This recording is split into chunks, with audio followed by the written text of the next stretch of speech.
Il ne savait pas encore que 3 coups frappés sous la pluie allaient faire vaciller tout ce qu'il avait construit pendant 20 ans. La pluie tombait avec une violence inhabituelle, frappant les vitres du manoir comme une poignée de gravier lancée par le ciel.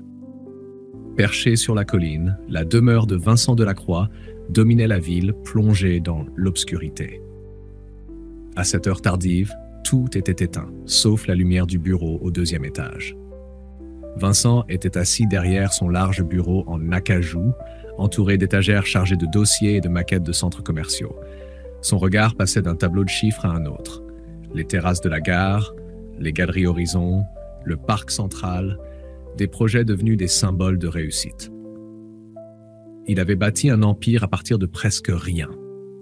Fils d'un mécanicien, il avait juré adolescent qu'il ne vivrait jamais dans le manque. Et il avait tenu parole.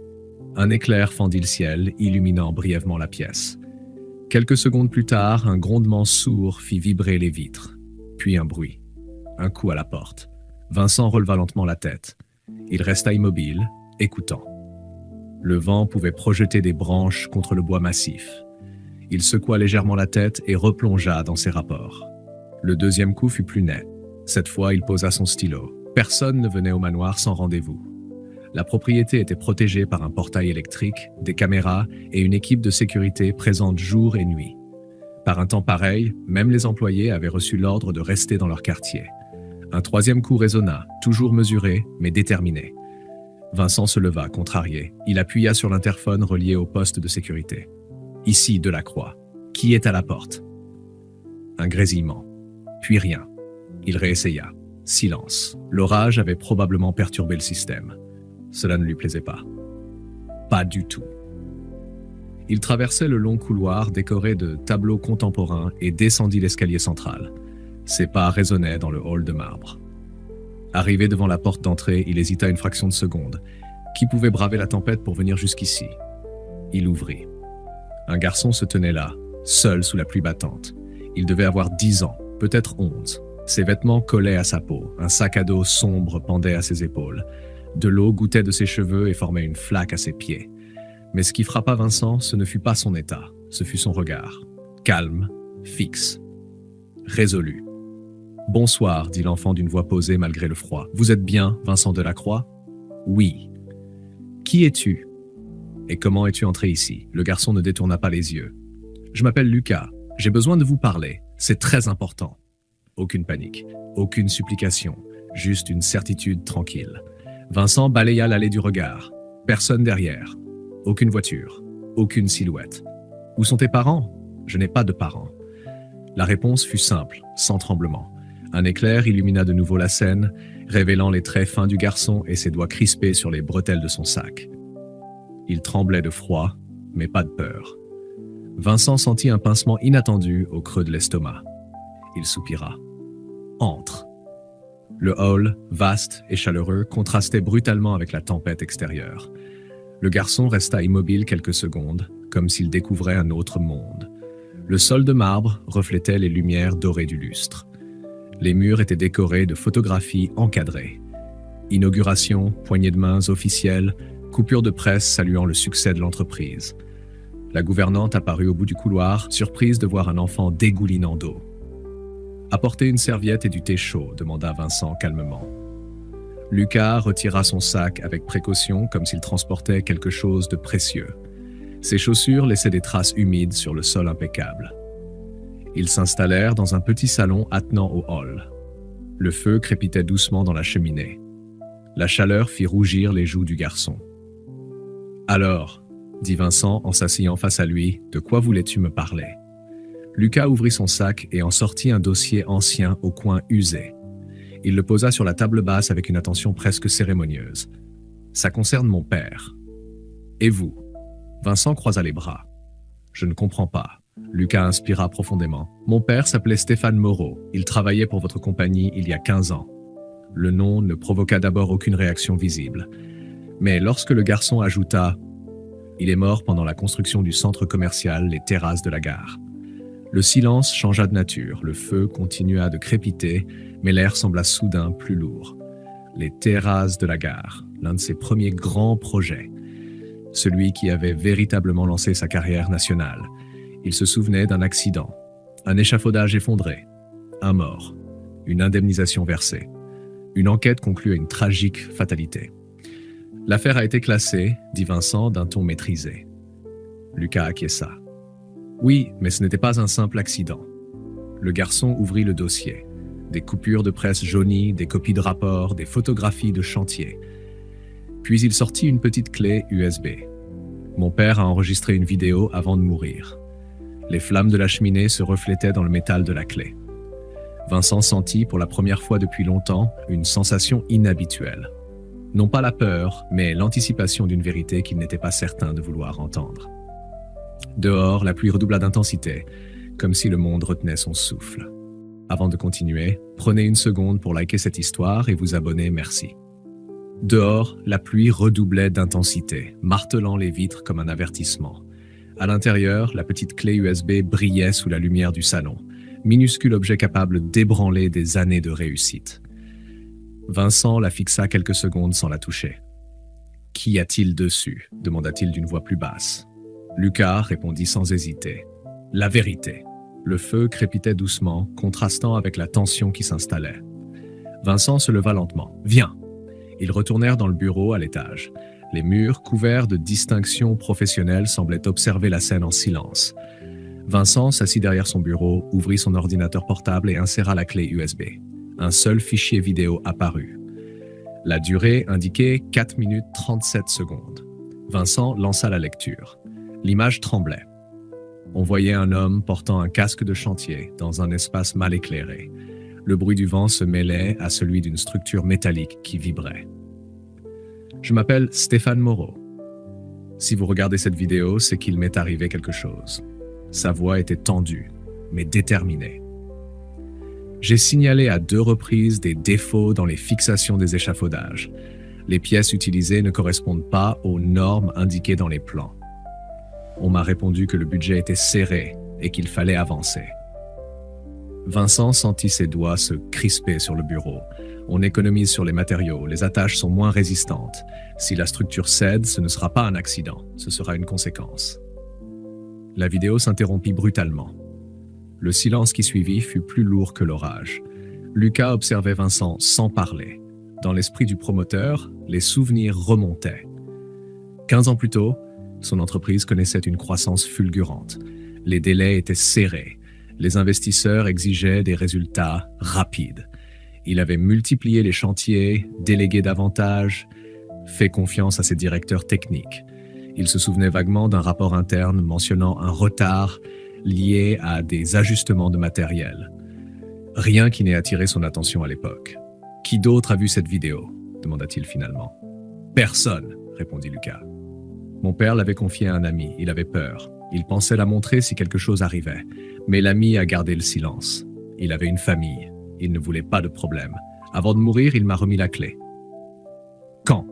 Il y a 2 mois. Vincent se leva et se dirigea vers la fenêtre. La ville brillait au loin, floue sous la pluie. « Tu comprends ce que cela implique ?» dit-il sans se retourner. « Si cette vidéo devient publique, cela ne concernera pas seulement moi.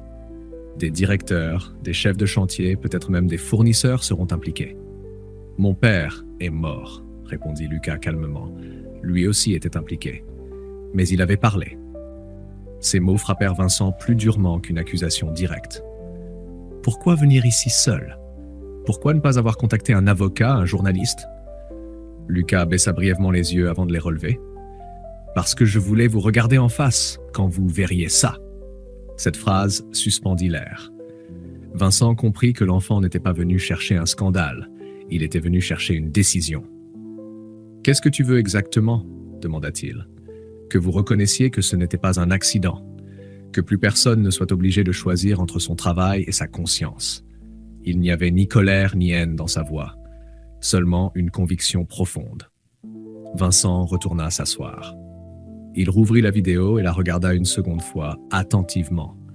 Il observa les détails, la date inscrite dans un coin de l'image, le numéro de lot mentionné sur une caisse derrière Stéphane, les plans accrochés au mur. Il connaissait assez bien ses anciens chantiers pour comprendre que ces éléments pouvaient être vérifiés.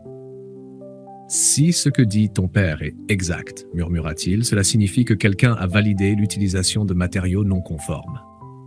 Oui. Et que cet accident aurait pu être évité. Lucas ne répondit pas. Il n'en avait pas besoin. Un éclair illumina la pièce. Pendant une fraction de seconde, le visage de Vincent apparut dans le reflet de la vitre, fatigué, plus âgé qu'il ne se l'avouait. « Demain matin, dit-il enfin, je réunirai le conseil d'administration. » Lucas ne bougea pas. « Ils essaieront de vous convaincre d'enterrer l'affaire, » dit-il doucement. Un léger sourire amer traversa le visage de Vincent. Probablement. Il pensa aux actionnaires, aux contrats internationaux en cours, aux banques partenaires. Une révélation de cette ampleur provoquerait une chute brutale en bourse. Des licenciements pourraient suivre, des poursuites judiciaires s'ouvriraient. Mais une autre image s'imposa à lui, celle d'un ouvrier filmant en secret, conscient du danger, espérant que quelqu'un, un jour, ferait ce qu'il fallait. « Je lancerai une enquête indépendante, reprit Vincent. Pas interne. Externe, avec accès total aux archives de l'époque. Même si cela vous met en cause ?» Vincent inspira profondément. « S'il s'avère que j'ai fermé les yeux, même sans le savoir, alors j'en porterai la responsabilité. » Pour la première fois depuis le début de la soirée, les épaules de Lucas semblèrent se détendre légèrement. « Merci, dit-il simplement. » Le mot résonna dans le bureau. Dehors, la pluie commençait à faiblir. L'orage s'éloignait peu à peu, laissant derrière lui une ville trempée mais intacte. À l'intérieur du manoir, pourtant, quelque chose venait de se fissurer. Et au lever du jour, ce ne serait plus seulement une question de mémoire. Ce serait une question de vérité publique. Le lendemain matin, le ciel était encore gris, chargé des dernières traces de l'orage. Dans la salle de réunion, au dernier étage du siège social, l'atmosphère était bien plus lourde que la météo. Autour de la grande table ovale, les membres du conseil d'administration attendaient. Certains feuilletaient nerveusement des dossiers, d'autres consultaient leur téléphone. Lorsque Vincent entra, accompagné de son directeur juridique, les conversations cessèrent. « Nous allons commencer immédiatement, dit-il d'une voix ferme. Il brancha son ordinateur au grand écran mural. Sans introduction inutile, il lança la vidéo. Pendant 4 minutes et 37 secondes, personne ne parla. On entendait seulement la voix enregistrée de Stéphane Moreau résonner dans la salle moderne aux parois vitrées. Lorsque l'écran redevint noir, le silence explosa. « C'est insensé !» s'écria le directeur financier. « Cette affaire date de 15 ans. » Le délai de prescription est dépassé. Juridiquement, nous ne risquons rien. Vincent resta debout. Peut-être juridiquement. Mais moralement, nous risquons tout. Le directeur des opérations secoua la tête. Une enquête maintenant provoquerait une panique boursière.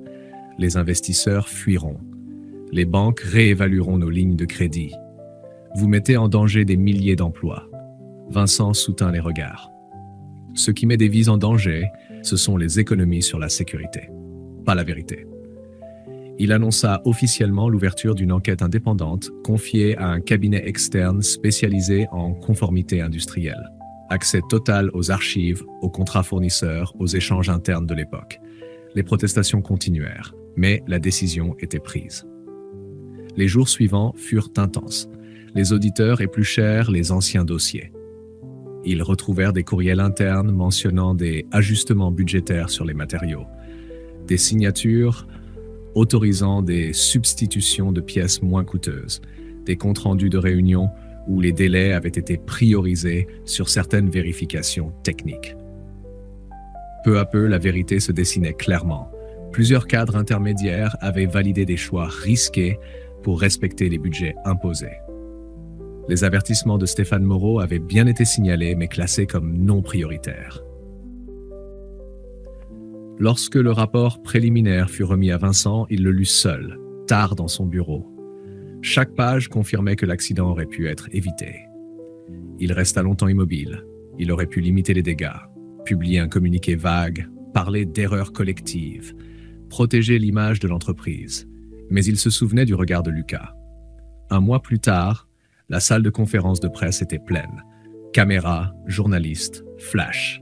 Le rapport d'enquête avait été transmis aux autorités compétentes et rendu public. Vincent s'avança au pupitre. Il y a 15 ans, une tragédie s'est produite sur l'un de nos chantiers. De nouvelles preuves démontrent que des décisions inappropriées ont été prises, compromettant la sécurité. Cet accident aurait pu être évité. Un murmure parcourut la salle. En tant que dirigeant, même si je n'ai pas eu connaissance directe des faits à l'époque, j'assume la responsabilité morale de ce qui s'est produit. Les questions fusèrent, les critiques furent sévères, les titres des journaux du lendemain parlèrent de négligence, de scandales anciens ressurgis. En bourse, l'action chuta brutalement. Certains partenaires suspendirent leurs contrats, des investisseurs vendirent leurs parts. Mais en parallèle, quelque chose d'inattendu se produisit. Des employés écrivirent à la direction pour exprimer leur soutien. Des ouvriers de chantier témoignèrent que, pour la première fois, leur signalement était pris en compte sans délai. De nouveaux protocoles de contrôle furent instaurés.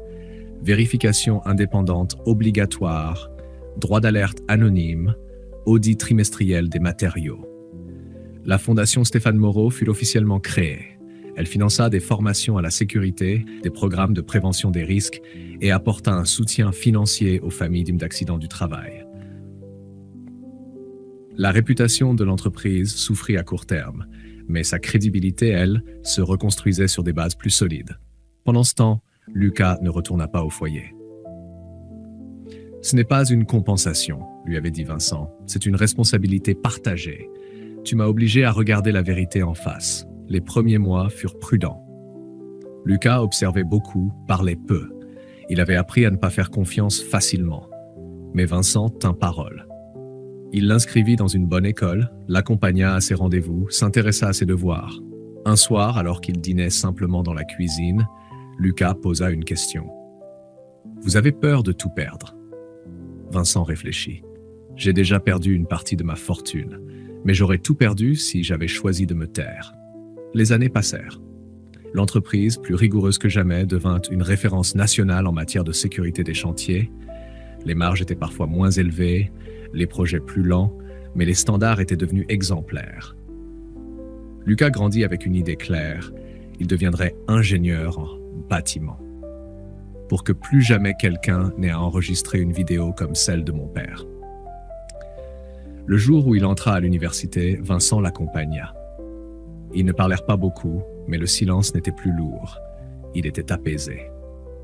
Un soir d'automne, des années après cette nuit de pluie, Lucas demanda « Si je n'avais jamais frappé à votre porte, vous auriez su ?» Vincent regarda la pluie tomber doucement derrière la fenêtre. « Peut-être pas. Et c'est justement le problème. » Il posa une main sur l'épaule du jeune homme.